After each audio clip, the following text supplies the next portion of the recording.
पर बर्तमान आम कौन करवा ना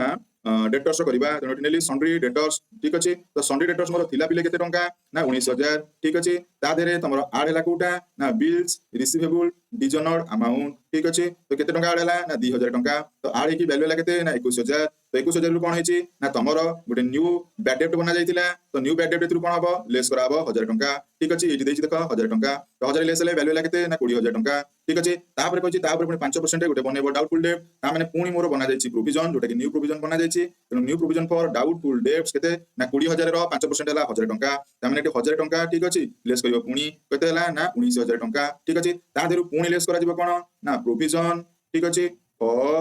डिस्काउंट ऑन डेटर्स ठीक अच्छे केते नेट कहछि 2% तो 2% हेले 19,000 रो 2% केते हबो ना 380 केते 380 तले 19,000 रु 380 बर्तमान माइनस कले केते हला तमरो ना 18,620 टंका कंप्लीट बुझिला तो ये थिला डेटर्स रो थिंग ऑफ ट्रीटमेंट बैलेंस भितर केमती करा जिवो।